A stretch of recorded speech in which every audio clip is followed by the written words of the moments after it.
Assalamualaikum warahmatullahi wabarakatuh. Alhamdulillah, wassalatu wassalamu ala rasulillah wa ala alihi wa ashabihi wa man tabi'ahu wa nasarahu wa walah, la hawla wa la quwwata illa billah. Subhanaka la ilma lana illa ma'allamtana innaka antal alimul hakim. Rabbi zidni ilma warzuqni fahma. Alhamdulillah, sahabat muda, sahabat The Golden Age yang dirahmati Allah, kita berjumpa lagi dalam episode terbaru dari The Golden Age, mengenal untuk kita dapat mencintai dan meneladani sahabat Rasulullah SAW. Kali ini tentang seorang sahabat mulia, ya, yang bernama Abu Dzar Al-Ghifari radhiyallahu ta'ala anhu. Siapa itu Abu Dzar? Abu Dzar Al-Ghifari ini sahabat muda, sahabat The Golden Age yang dirahmati Allah Ta'ala. Beliau nama aslinya adalah Jundub bin Junadah. Ya, siapa? Jundub bin Junadah.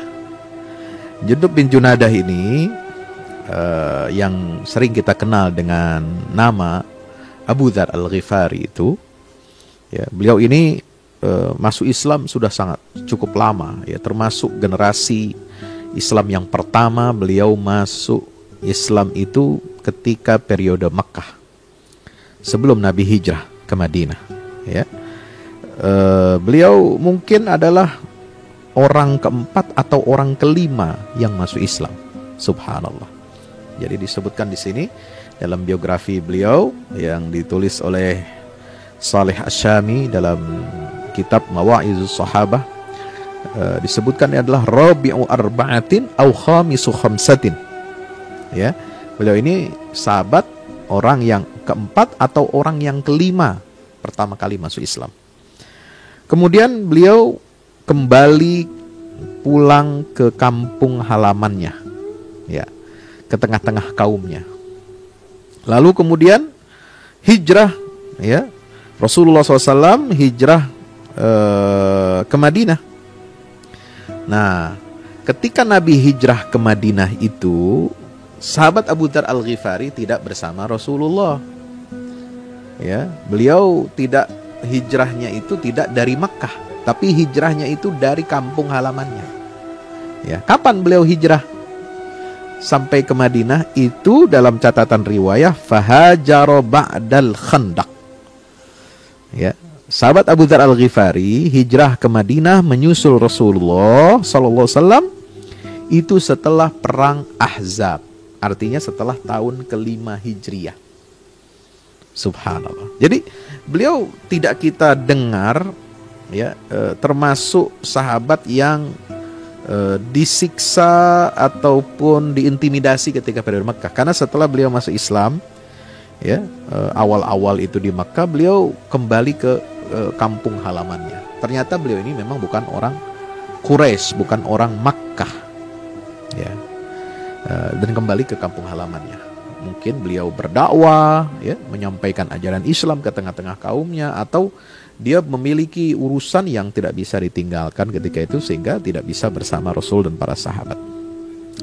Baru beliau hijrah ke Madinah itu setelah perang Ahzab, ya, setelah perang Khandaq. Nah, setelah perang Khandaq beliau hijrah ke Madinah. Disitulah beliau terus-menerus membersamai Rasulullah Sallallahu Alaihi Wasallam, baik ketika Nabi, ya, tinggal bermukim di Madinah ataupun ketika beliau bepergian melakukan safar. Beliau selalu ikut Rasulullah SAW. Dan setelah Nabi wafat Sallallahu Alaihi Wasallam, ya, juga di masa Khulafaur Rasyidin beliau masih tinggal di Madinah, ya. Lalu setelah itu pasca fitnah antara Ali dan Muawiyah, beliau ini tinggal di Syam. Nazala Syam hatta waqa bainahu wa baina Muawiyah fastaqdamahu Utsmanu ilal Madinah. Ya. Di masa setelah Rasulullah wafat, beliau ini tinggal di negeri Syam.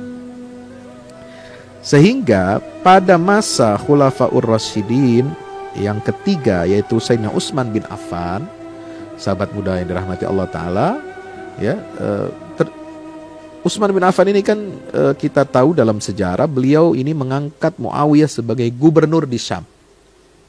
Nah, disitulah terjadi percekcokan atau perselisihan pandangan antara Abu Dzar Al-Ghifari dan gubernur Syam yaitu Muawiyah bin Abi Sufyan. Soal apa? Ya biasa soal ya ada perbedaan karakter dan sudut pandang. Kalau Abu Dzar Al-Ghifari ini orang yang zuhud, orang yang sederhana, tidak bisa melihat pejabat negara, tidak bisa melihat apalagi seorang sahabat Rasulullah itu hidup agak mewah sedikit. Ya, itu beliau langsung kritik. Sehingga apa? Muawiyah ini merasa sering mendapatkan kritikan lah, kira-kira begitu. Sering mendapatkan protes dari sahabat Abu Dzar Al-Ghifari ini, dan ini bisa menjatuhkan marwah, ya, menjatuhkan marwah pemimpin di mata rakyat pada saat itu. Sebenarnya perbedaan sudut pandang ini biasa, tidak ada masalah. Jadi ada di antara kita saja para ulama, ada yang memang senang untuk hidup zuhud, ya, tidak menonjol dari sisi keduniawiannya, sangat hidup sangat meskipun dia punya harta tapi tidak mau menonjolkan. Ada juga ulama yang mungkin secara lahiriah tampil mewah atau agak sedikit glamor, tetapi tetap dia menjaga muruahnya. Tentu dia mencari hartanya dengan cara yang halal, ya, dari sumber yang halal, ya, dia didik, apalagi ini sahabat Nabi, tidak main-main, tidak sama dengan kita, ya. Sehebat-hebatnya ulama dari umat Rasulullah SAW ini tidak lebih hebat dari sahabat Rasulullah, karena sahabat Nabi ini, ya, hidup bersama Rasulullah, melihat langsung Rasulullah, menerima ajarannya, beriman, ya, kepada ajaran Rasulullah, dididik langsung oleh Rasulullah, dan mereka mati dalam keadaan beriman kepada Allah dan Rasulnya SAW. Dan mereka ini dididik mendapatkan pujian dari Allah Subhanahu wa Ta'ala. Apalagi Muawiyah bin Abi Sufyan ini dikenal sebagai salah seorang, ya, penulis atau penulis Al-Quran, ya, sekretaris Rasulullah SAW, sekretaris wahyu yang terkemuka dia, karena beliau ini pandai menulis, ya, di antara para sahabat yang lainnya, ya. Artinya apa? Ini perbedaan sudut pandang biasa, ya. Ada ulama sekarang aja kan begitu, ada ulama yang kelihatannya mewah, ada ulama yang nggak mau tampil mewah pada dia punya harta, ya. Ini soal cara dan rasa, ya. Nah, ini perbedaan biasa di antara para sahabat Rasulullah SAW. Abu Dzar menginginkan pemimpin, pejabat negara, penyelenggara negara jangan tampil mewah, meskipun dengan harta yang dia miliki didapat dari cara yang dari sumber dan cara-cara yang halal, ya. Kenapa? Karena cinta, khawatir kita terjebak jatuh kepada penyakit cinta dunia, dan itu satu tindakan yang kurang terpuji. Tetapi di sisi lain, Muawiyah termasuk juga Khalifah Utsman bin Affan memandang bahwa nikmat dunia itu adalah karunia dari Allah, ya. Uhilla lahumut thayyibat, ya. Lima tuharrimu ma ahallallahu lak. Kita tidak boleh, la tuharrimu thayyibati ma, ya, razaqnakum. Jangan kita mengharamkan apa yang telah diberikan oleh Allah berupa harta-harta yang baik-baik. Dan menampilkan kenikmatan harta itu bisa termasuk menjadi masuk ke dalam bab tahadduts bin ni'mah, wa amma bi ni'mati rabbika fahaddits, ya. Jadi salah satu cara mensyukuri nikmat Allah adalah dengan tahadduts bin ni'mah, supaya kita ini pandai bersyukur kepada Allah Ta'ala, ya. Supaya kita dengan memperlihatkan nikmat Allah itu, lalu kemudian kita ini semakin tawadhu, ya, membuat orang lain bersyukur atas nikmat, termasuk orang yang mendapatkan nikmat itu. Nah, ini perbedaan sudut pandang saja sebenarnya. Nah, tetapi Muawiyah cukup kerepotan mendapatkan kritik-kritik tajam dari sahabat Abu Dzar Al-Ghifari, ya, sehingga Khalifah Utsman pada saat itu fastaqdamahu Utsman ilal Madinah, dipanggil diminta supaya Abu Dzar ini tinggal saja di Madinah, ya, tidak tinggal di Syam. Tsumma nazala Rabadah wa mata biha sanata 32 radhiyallahu anhu. Kemudian setelah beliau diminta untuk tinggal di Madinah, beliau memilih untuk tinggal di mana? Rabadah, suatu wilayah perkampungan yang terkucil atau yang tidak banyak dihuni oleh orang. Itu namanya satu kampung Rabadah itu di luar Madinah, perbatasan Madinah, ya. Dan beliau wafat di sana pada tahun 32 Hijriyah. Artinya sebelum ada terjadi fitnah di masa Khalifah Ali bin Abi Thalib radhiyallahu taala anhu, yaitu masih di masa Utsman bin Affan. Sahabat muda, sahabat The Golden Age yang dirahmati Allah Subhanahu wa taala. Itulah sahabat Abu Dzar Al-Ghifari, ya, seorang sahabat yang mulia, yang memiliki keistimewaan, yang kata Rasulullah SAW itu, beliau ini adalah termasuk orang yang disayang oleh Rasulullah, ya, karena sifat zuhudnya, dan beliau tidak cocok untuk memang untuk menerima suatu amanah jabatan. Itu Nabi sudah mengakuinya, ya. Abu Dzar Al-Ghifari ini, subhanallah, beliau dalam riwayat, ya, datang ke kota Mekkah dengan memancarkan rona kegembiraan. Ini kisah awal beliau ini masuk Islam, ya. Abu Dzar masuk Mekkah dalam keadaan menyamar, seolah-olah dia adalah bagian dari kaum musyrikin, seolah-olah dia menyembah berhala-berhala yang ada di Ka'bah itu, atau berpura-pura seperti seorang musafir yang tersesat arah. Untuk apa? Untuk singgah sebentar, istirahat dan mengisi perbekalan. Padahal Abu Dzar Al-Ghifari ini yang bernama Jundub bin Junadah itu, beliau sengaja datang jauh-jauh dari kampungnya di luar Makkah, ya, ratusan kilometer dari Makkah. Beliau sengaja datang ke Makkah untuk mencari sosok Nabi Muhammad SAW yang beliau dengar ini adalah Nabi akhir zaman yang muncul di tengah bangsa Quraisy di Makkah, berasal dari keluarga terpandang, dari keluarga Bani Hashim, Bani Abdil, cucu dari Abdul Muttalib, pemegang kunci Ka'bah. Subhanallah. Nah, sahabat muda, sahabat di Golden Age yang dirahmati Allah, maka itu beliau mencari, ya, berita yang tersebar itu, ya, mencari berita tentang Nabi Muhammad SAW, dan beliau berhati-hati mencari petunjuk bagaimana caranya mendapatkan informasi, ya, untuk bisa berjumpa dan bertemu langsung dengan Rasulullah SAW. Nah, pada satu hari, ya, beliau akhirnya sampai ke tempat di mana Rasulullah SAW berada. Saat Rasulullah tengah duduk sendirian, ya, Abu Dzar langsung menghampiri setelah mendapatkan informasi bahwa itu adalah sosok Muhammad yang menyatakan diri sebagai Nabi. Maka beliau langsung segera mendekatinya sambil mengatakan, "Selamat pagi wahai saudara sebangsaku." Abu Dzar menyapa Rasulullah waktu itu. Maka Rasulullah menjawab, "Waalaikumsalam wahai saudaraku. Ya, dendangkanlah untukku dari sebagian hasil gubahanmu." Ya, kata Abu Dzar Al-Ghifari. Ya, maksudnya beliau ini ngetes apakah Rasulullah ini penyair, ahli sastra, atau memang dia ini nabi. Apa jawab Rasulullah? Balas Rasulullah Muhammad SAW, "Ini bukan syair, sehingga aku dendangkan untukmu. Ini adalah bacaan Quran yang mulia."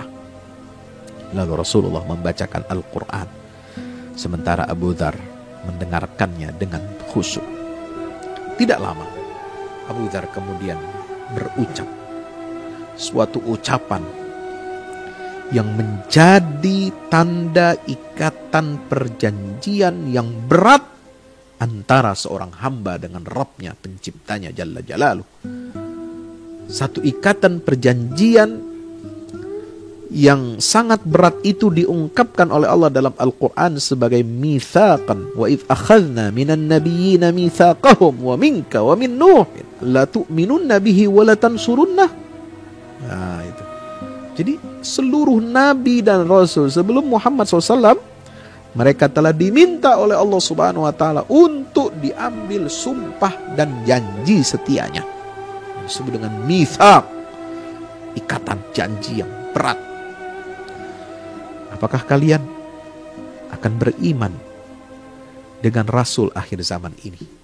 Apakah kalian akan bersedia untuk menolongnya? Qala aqrartum wa akhadtum ala dhalikum isri qalu bala. Allah meminta para nabi dan rasul itu untuk bersumpah setia, diambil janjinya oleh Allah Subhanahu wa taala. Nah, disitulah Abu Dzar berucap dua kalimat syahadat. Asyhadu an la ilaha illallah wa asyhadu anna Muhammadan Rasulullah. Lalu Nabi bergembira dan beliau bertanya kepada sosok ini, dari mana asalmu wahai saudaraku? Abu Dzar menjawab, aku dari Ghifar, dari Bani Ghifar. Maka Rasulullah mengembangkan bibirnya seraya tersenyum lebar, dan Abu Dzar pun tertawa melihat hal itu. Mengapa Rasulullah merasa heran saat beliau tahu orang yang baru saja menyatakan syahadatnya, kesaksiannya, dan memeluk Islam di hadapan Rasulullah itu adalah seorang laki-laki dari Bani Ghifar? Kenapa Rasulullah tersenyum? Sahabat muda yang dirahmati Allah Ta'ala, karena Bani Ghifar adalah sebuah kabilah yang sangat terkenal. Ya, reputasinya itu, kabilah Ghifar, Bani Ghifar ini reputasinya tidak ada tandingannya dalam apa?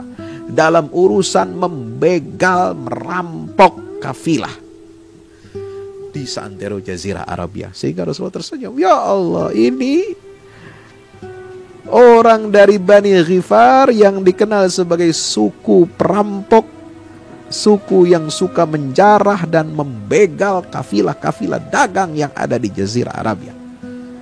Ya, kalau kita ingat merampas, membegal, menjarah, ini kita ingat kemarin ya, bantuan BNPB, nauzubillah.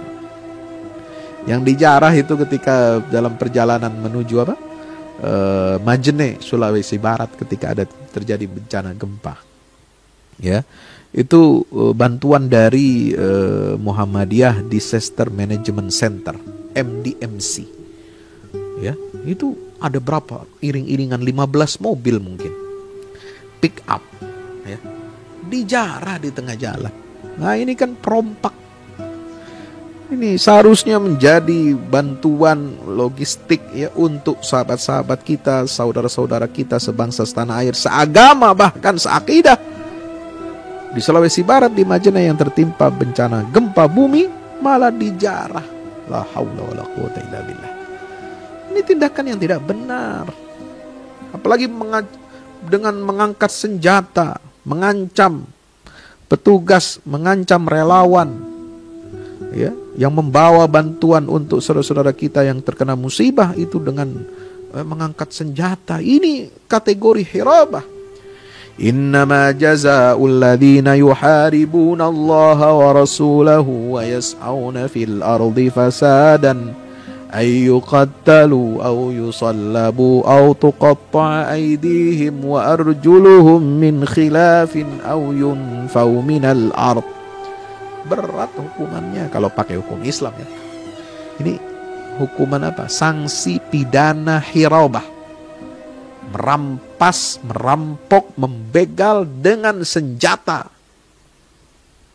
Mau senjata tajam, mau senjata api, sama aja. Pokoknya senjata. Ya, memaksa, mengambil rampasan, merampas harta orang dengan ancaman senjata. Bahkan bisa jadi dia bunuh orang untuk mengambil harta orang lain dengan cara yang batil. Nauzubillah min dzalik. Itu hukumannya berat, saudara, sahabat yang dirahmati Allah dalam Islam itu. Ya, bisa dibunuh, ya, dipotong kaki dan tangannya silang, ya, secara silang.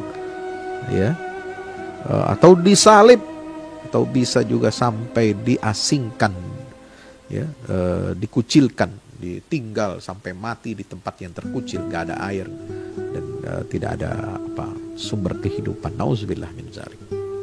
Nah, jadi Nabi terheran-heran, ini Abu Dzar ini tiba-tiba datang dari suku yang terkenal reputasinya sebagai pembegal dan perampok, ya,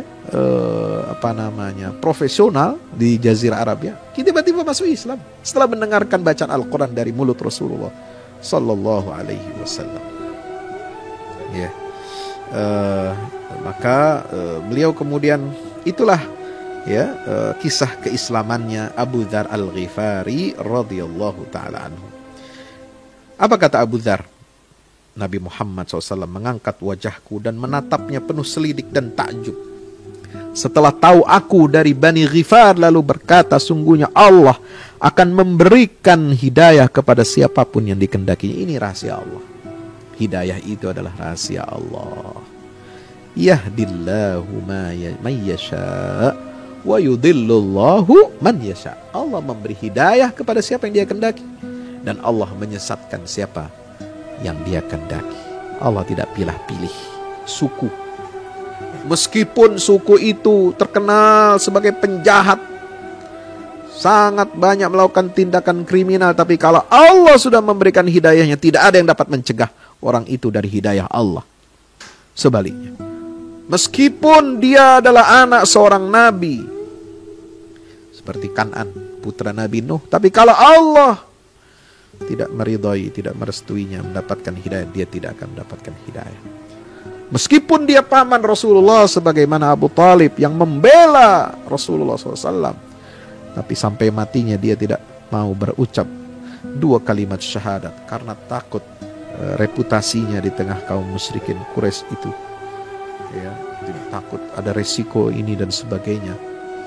Sampai mati dia tidak mengucapkan 2 kalimat syahadat, ya, maka dia tetap, apa kata Allah Subhanahu wa taala, turunkan firman-Nya, innaka la tahdi man ahbabta walakinnallaha yahdi man yasha, dalam surat Al-Qasas. Sesungguhnya engkau tidak bisa, wahai Muhammad, memberi petunjuk kepada orang yang kau cintai. Hanya Allah satu-satunya yang dapat membuka jalan dan petunjuk hidayah kepada seorang yang Dia kehendaki itu. Allahu Akbar walillahil hamd. Sahabat muda, sahabat The Golden Age yang dirahmati Allah, betul, Allah memberikan hidayah kepada siapa yang Dia kehendaki. Dan Abu Dzar adalah seorang yang dikehendaki Allah untuk mendapatkan hidayahnya. Dan hidayah yang Allah berikan itu sangat mahal. Dari suku yang terkenal membegal, reputasinya buruk dan jahat, dari situlah lahir seorang hamba Allah, terlahir kembali, reborn. Ini kelahiran kedua setelah masuk Islam, dapatkan cahaya Islam, dia reborn, dia seolah terlahir kembali. Dan proses kelahiran kembalinya Abu Dzar Al-Ghifari ini berasal dari Bani Ghifar. Ini betul-betul menjadi berkah bagi umat Islam, menjadi contoh dan tauladan yang luar biasa. Sebab apa? Abu Dzar Al-Ghifari adalah seorang yang zuhud. Imannya bukan hanya di bibir, imannya bukan hanya di lidah, bukan hanya kata-kata, tetapi diikuti dengan komitmen yang nyata.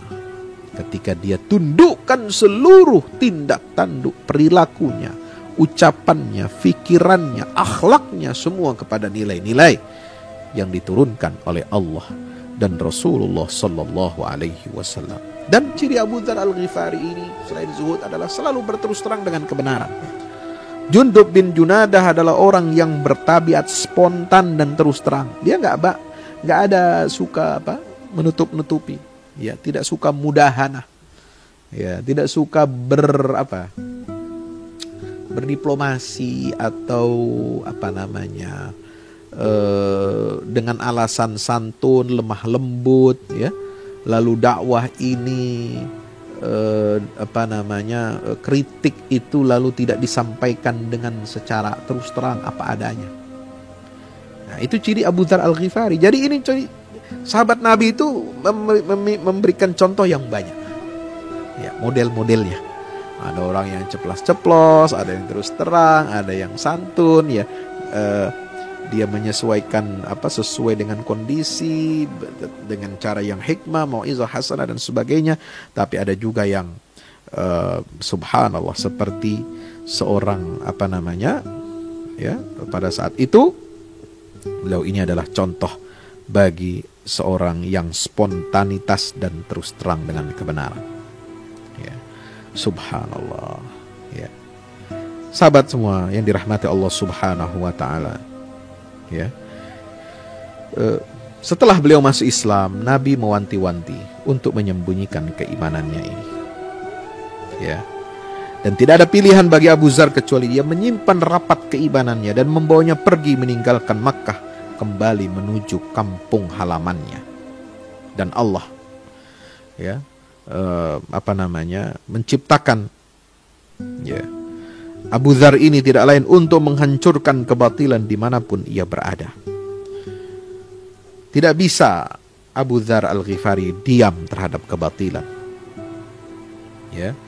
Dan ketika dia melihat kebatilan dengan kedua matanya, maka batu-batu yang disusun sedemikian rupa, yang keberadaan penyembahnya jauh lebih dahulu daripada keberadaannya, serta dahi dan akal ditundukkan di hadapannya, maka saat itulah Abu Dzar Al-Ghifari pergi, dan beliau diperintahkan oleh Rasulullah untuk kembali kepada kaumnya. Wahai Abu Dzar, kembalilah kepada kaummu sampai ada berita dariku. Sahabat muda, sahabat The Golden Age yang dirahmati Allah Subhanahu wa taala. Abu Dzar Al-Ghifari ini memang orang yang agak keras kepala. Beliau malah setelah disuruh pulang, suruh menyimpan keimanannya rapat-rapat, Abu Dzar malah berkata, aku tidak akan pergi sebelum aku teriakkan Islam di mana? Di Masjidil Haram. Subhanallah. Dan dia lakukan apa yang dia tekadkan itu. Dia berteriak dengan sekuat tenaga, asyhadu an la ilaha illallah wa asyhadu anna Muhammadan Rasulullah. Inilah teriakan pertama yang menantang kesombongan kaum Quraisy serta menggetarkan pendengaran mereka.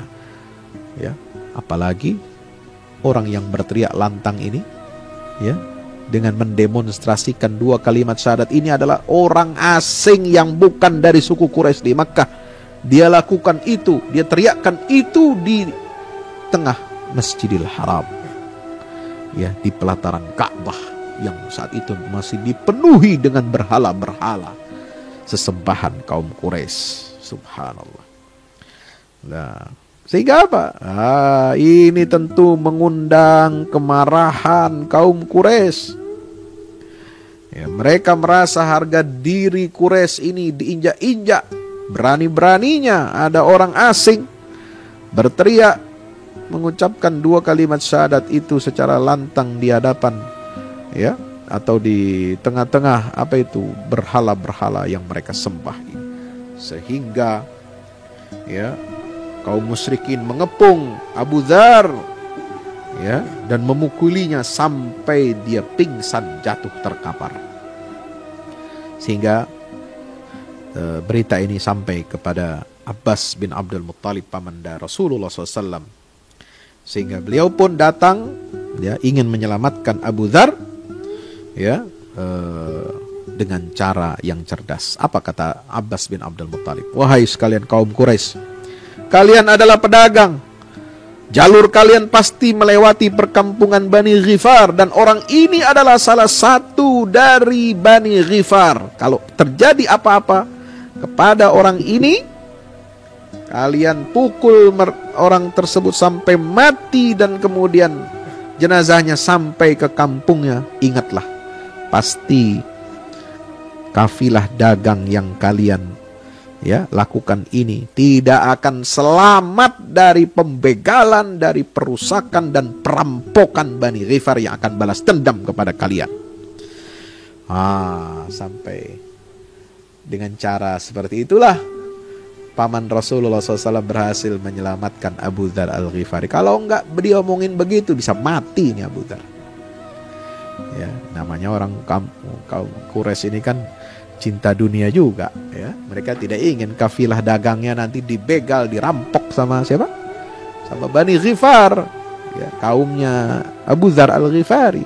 Subhanallah. Maka ya, sahabat Abu Dzar Al-Ghifari ini, ya, beliau diperintahkan oleh Rasulullah untuk kembali ke kampungnya. Dan seperti tadi disampaikan, beliau, ya, keluar dari Makkah, kembali kepada kaum dan kerabatnya. Beliau ceritakan tentang Nabi akhir zaman kepada kaumnya dan mengajak mereka, mendakwahkan mereka agar menyembah Allah yang Maha Esa dan membimbing kaumnya untuk masuk Islam dan menerima ajaran Rasulullah SAW. Ini hebatnya orang itu. Kalau dia mau cari aman, cari selamat, langsung dia kabur. Dia dakwah langsung di kaumnya. Tapi dia tidak mau seperti itu. Dia tidak mau jadi orang pengecut. Dia ingin merasakan manisnya penderitaan dalam dakwah. Minimal dia sudah merasakan itu di tengah-tengah kaum Quraisy. Dia tidak mau begitu saja meninggalkan Makkah tanpa merasakan nikmatnya berdakwah secara jahriyah di hadapan orang-orang Quraisy Makkah. Kalau sahabat-sahabat Nabi yang berasal dari suku Quraisy, sahabat-sahabat Nabi yang tinggal di Makkah beriman pada Rasulullah, mereka mendapatkan penyiksaan, penindasan tiap hari, maka kata Abu Dzar Al-Ghifari, cukuplah. Minimal aku dapat sekali penyiksaan itu dari orang-orang kafir Makkah sebelum aku pulang ke kampungku dan aku mendakwahi teman-temanku, warga dan kampungku ini. Subhanallah. Sampai beliau ini berdakwah bukan hanya di Bani Ghifar, bahkan sampai ke Bani Aslam, kabilah Aslam. Subhanallah. Beliau lakukan itu, dakwah dalam senyap dengan contoh tauladan sampai Rasulullah hijrah ke Madinah, sampai Nabi selesai perang Ahzab, ya. Lalu beliau kemudian, ya, mendapatkan izin dari Rasulullah untuk hijrah ke Madinah. Subhanallah. Sahabat muda, sahabat The Golden Age yang dirahmati Allah Subhanahu wa taala. Akhlak Abu Dzar Al-Ghifari ini adalah akhlak yang jujur, akhlak yang zuhud. Dan senantiasa beliau ini mengikuti pesan Rasulullah Sallallahu Alaihi Wasallam. Ya, dalam sabda Nabi SAW,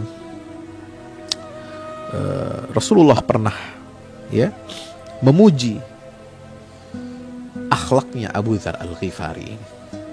Apa kata Rasulullah SAW dalam hadis yang diriwayatkan oleh Ibnu Majah dari Abdullah bin Amr ibn al-As, ya,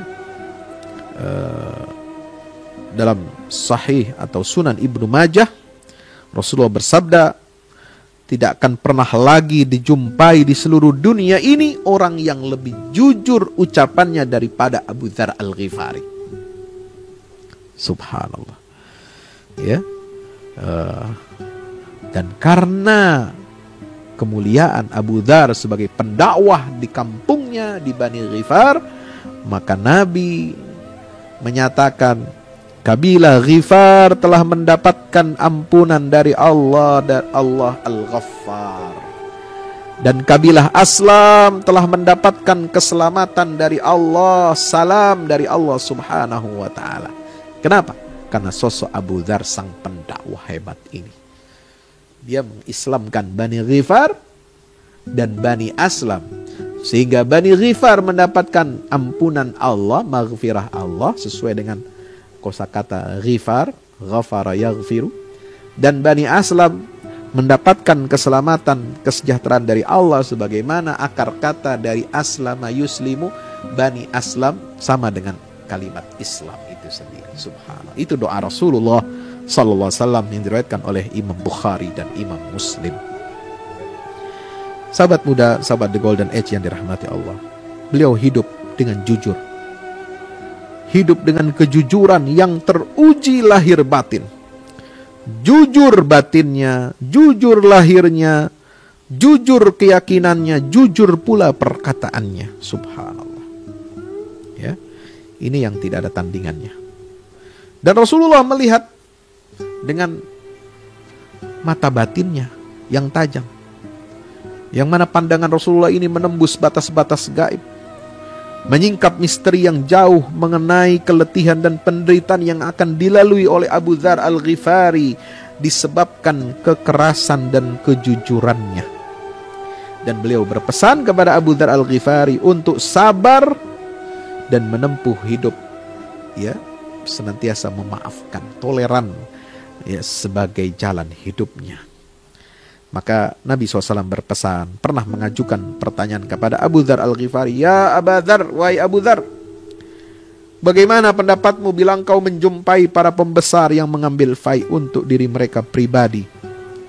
Ya, Abu Dzar menjawab, "Demi Allah yang telah mengutus engkau, wahai Rasulullah, dengan kebenaran, fawalladzi ba'atsaka bil haqq, aku akan tebas mereka dengan pedangku." Rasulullah bersabda, "Maukah engkau aku beri jalan yang lebih baik daripada itu?" Kata Rasulullah SAW. Ya, mendengar jawaban tegas dari Abu Dzar Al-Ghifari, dia akan melawan dan menentang setiap pemimpin yang curang dan zalim, korup. Pemimpin yang korup dia akan tebas dengan pedangnya, kata Abu Dzar Al-Ghifari. Kata Nabi, bagaimana? Maukah engkau aku beri jalan yang lebih baik daripada itu? Jangan kau gunakan pedangmu itu untuk menebas, karena khawatir nanti ada tudingan, oh Islam ini garis keras, Abu Dzar Al-Ghifari ini radikal, ekstremis, garis keras. Apa nasihat Rasulullah SAW? Bersabarlah sampai engkau menemui aku. Nah, jadi sabar. Nah, ini akhlaknya Rasulullah. Ya, diriwayatkan oleh Abu Daud, ya, dalam Sunan Abu Daud, ya, dari sahabat Abu Dzar Al-Ghifari. Subhanallah. Sahabat muda yang dimuliakan oleh Allah Subhanahu wa taala. Abu Dzar bukan orang yang suka hidup bermewah-mewahan, ya, tidak punya ambisi-ambisi pribadi. Dan mari kita dengarkan nasihat mau'izahnya Abu Dzar Al-Ghifari. Sudah berapa menit ini? Abu Dzar Al-Ghifari, ya, di sini pernah menyatakan apa? Beliau pernah berdiri di sisi Ka'bah. Ini diceritakan oleh seorang tabi'in, yaitu Sufyan Ats-Tsauri. Abu Dzar Al-Ghifari berdiri di sisi Ka'bah. Lalu beliau berkata, "Ayyuhan nas, ana Jundub Al-Ghifari, halummu ilal akh an-nasih asy-syafiq." Wahai manusia, aku ini adalah Jundub Al-Ghifari, Jundub bin Junada Al-Ghifari. Mari, sini, datanglah kepada sahabat saudaramu ini yang memberikan nasihat dan yang memberikan kasih sayangnya. Faktanafahun nas, lalu dia diselubungi, dikerubungi oleh manusia. Faqala, "Ara'aitum law anna ahadakum arada safaran." Bagaimana pendapat kalian jika seorang dari kalian ingin pergi? Alaysa yattakhidhu minaz zadi ma yuslihuhu wa yublighuhu? Tidakkah orang itu akan mengambil bekal yang dapat, ya, memberikan kebaikan dan menyampaikan dia kepada tujuannya dari perjalanan itu? Bala. Orang-orang semua menjawab, betul, wahai Abu Dzar. Qala fa inna safara tariqil qiyamati ab'adu ma turidun. Ketahuilah, ya, perjalanan menuju hari kiamat itu adalah perjalanan yang panjang dan lebih jauh dari apa yang kalian inginkan, yang kalian harapkan. Fakhudhu ma yuslihukum, maka ambil bekal yang dapat membuat kebaikan untuk kalian. Wa ma yuslihuna, apa jawaban manusia itu? Apa bekal yang harus kita ambil, wahai Abu Dzar, sehingga kita ini bisa menjadi orang baik? Hajju hujju hujjatan li'azaimil umur. Ya. Hujju hajjatan li'azaimil umur wasumu yawman syadidan harrahu litulin nusyur wasallu rak'ataini fi sawadil laili liwahsyatil kubur. Pesan Abu Dzar Al-Ghifari untuk menjadi bekal kita menuju hari kiamat itu apa? Pergi hajilah kalian. Sebagaimana hajinya seseorang yang merasa ketika dia berhaji itu dia memikul perkara-perkara yang besar. Puasalah kalian pada hari yang sangat panas teriknya untuk persiapan kalian akan berdiri panjang di padang mahsyar nanti ketika bangkit dari alam kubur. Dan sholatlah kalian 2 rakaat di tengah keheningan malam, di tengah kegelapan malam. Untuk apa? Untuk kalian merasakan bagaimana sepinya alam kubur itu. Allahu Akbar. Kalimatul khairin taquluha au kalimatu syarrin taskutu anha liwuqufi yaumin azim. Ingat ya, kalimat, kalau kalian ingin mengatakan sesuatu, katakanlah kalimat, ucapkan kalimat yang baik-baik. Atau kalau kalian ingin mengucapkan kalimat yang buruk, maka diamlah, itu lebih baik. Kenapa? Supaya kalian selamat pada hari nanti kalian akan bangkit di hari hisab yang sangat besar itu. Tasaddaq bimalika, bersedekahlah kamu dengan hartamu. La'allaka tanju min asiriha, supaya kalian selamat dari sulitnya ya hisab, perhitungan untuk amalmu itu, untuk hartamu itu. Ij'alid dunya majlisaini, jadikan dunia ini 2 majlis saja. Majlisan fi talabil akhirah, ya. Jadikan hidup kita di dunia ini dibagi menjadi 2. Udah, jadikan 2 majlis. 1 majlis untuk mencari akhirat, wa majlisan fi talabil halal, dan majlis untuk mencari harta yang halal. Cukup. Itu akan menjadikan kamu selamat dunia akhirat. Wa thalithu yadurruka wa la yanfa'uka la turiduhu. Majlis yang ketiga itu akan memberikan madarat kepadamu dan tidak akan bermanfaat apa-apa untuk. Tidak ada majlis yang lain. Hanya 2 majlis yang membuat kalian selamat selama di dunia. Majlis untuk mencari akhirat, ya. Salat berjamaah, qiyamul lail, salat sunnah, rawatib, duha dan lain sebagainya. Ya, baca Quran dan lain sebagainya. Dan majlis talabul halal, mencari rezeki yang halal. Itu aja. 2 majlis saja di dunia ini. Ij'alil mala dirhamaini, jadikan ya hartamu itu seperti 2 dirham. Dirhaman tunfiqu ala iyalika min hillihi, 1 dirham yang kamu infakkan kepada keluargamu karena itu adalah harta yang halal. Wa dirhaman tuqaddimu li akhiratik, dan 1 dirham yang kamu infakkan, kamu berikan untuk bekal akhiratmu. Cukup. Harta itu 2 ini saja bagiannya kita. Ya, nafkahi keluargamu dengan harta yang halal, dan sedekah, infak untuk tabungan akhiratmu. Selesai. Wa thalith yadurruka walaya. Tidak ada lagi harta selain 2 itu yang akan bermanfaat bagi kamu. Tumanada bi'ala sauti, ya ayuhan nas qad qultukum qad qatalakum hirsun la tudrikunahu abadan. Wahai sekalian manusia, sungguh ya sifat tamak telah membunuh kalian sehingga kalian tidak akan mendapati ketamakan itu lagi selama-lamanya. Subhanallah. Ya, itulah nasihat dari Abu Dzar Al-Ghifari. Apa nasihat beliau yang kedua? Uhibbul Islam wa ahlah. Aku cinta Islam dan penduduknya atau pemeluknya. Wa uhibbul fuqara, aku cinta kepada orang-orang fakir. Uhibbul gharib min wa uhibbal gharib min qalbik. Cintailah orang asing dari sepenuh hatimu. Wadkhul fi ghumumid dunya wakhruj minha bisabr. Masuklah dalam keresahan-keresahan dunia dan keluarlah darinya dengan membawa bekal kesabaran.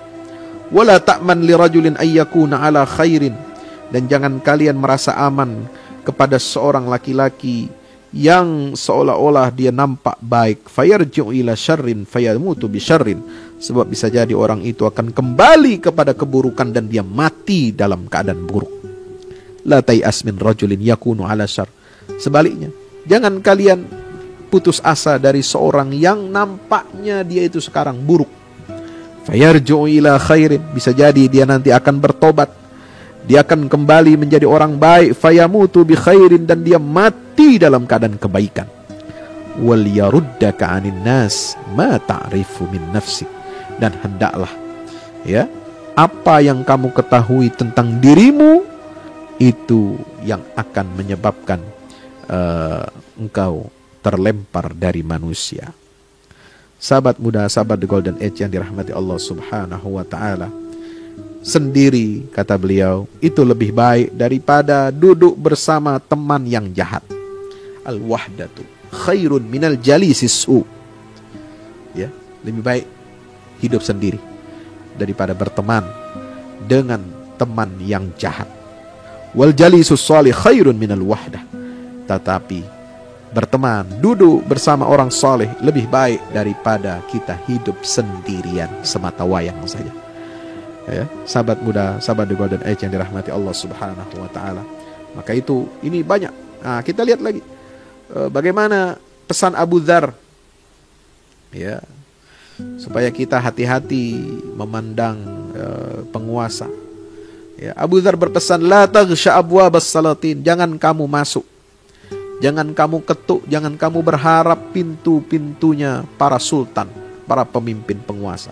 Fa innaka la tusibu min dunyahum, karena kamu tidak akan mendapatkan sedikit pun dari dunia harta mereka, illa asabu min dinika afdala minhu, kecuali mereka akan membuat ya agamamu rusak. Mereka akan menjadikan agama itu sebagai musibah kamu, yang mana itu lebih berharga, agamamu lebih berharga daripada seonggok harta dunia yang kamu dapatkan dari penguasa-penguasa ya, yang menyimpang dari ajaran Allah dan Rasulnya Sallallahu Alaihi Wasallam. Ya, Bapak Ibu, sahabat muda, sahabat The Golden Age yang dirahmati Allah Subhanahu wa ta'ala, itulah nasihat dari seorang sahabat agung, Abu Dzar Al-Ghifari, ya, yang luar biasa, yang mudah-mudahan dapat menjadi pedoman dalam kehidupan kita semua ini, dalam mengarungi fitnah-fitnah yang begitu dahsyat. Ya, subhanallah. Pesan beliau senantiasa abadi, dikenang ya oleh umat Islam, karena beliau hidup dalam keadaan zuhud dan mati dalam keadaan zuhud. Ini harus jadi contoh. Sahabat muda, sahabat The Golden Age yang dirahmati Allah, Anda boleh ya mencapai kedudukan dunia yang tinggi, tetapi ingat, hiduplah sederhana, hidup yang zuhud, jangan korupsi, jangan menyalahgunakan wewenang dan jabatan. Dan kalau kita sebagai ulama, sebagai pengawal, pewaris para nabi, maka jangan kita terlalu dekat kepada penguasa atau salatin. Ya, mendekati penguasa boleh, tapi hanya untuk tujuan memberi nasihat. Ya, mengatakan yang hak itu hak dan yang batil adalah batil. Selain itu, ya, kalau kita menjilat, kita hanya membenarkan, kita hanya menjadi tukang stempel terhadap kebatilan dan kezaliman, maka kata Abu Dzar Al-Ghifari, ya, la tusibu min dunyahum illa asabu min dinika afdala minhu. Mereka hanya akan lebih banyak merugikan agama kita daripada harta yang sedikit yang kita dapat dari mereka itu. Nauzubillah min dzalik. Mudah-mudahan bermanfaat. Wassalamualaikum warahmatullahi wabarakatuh.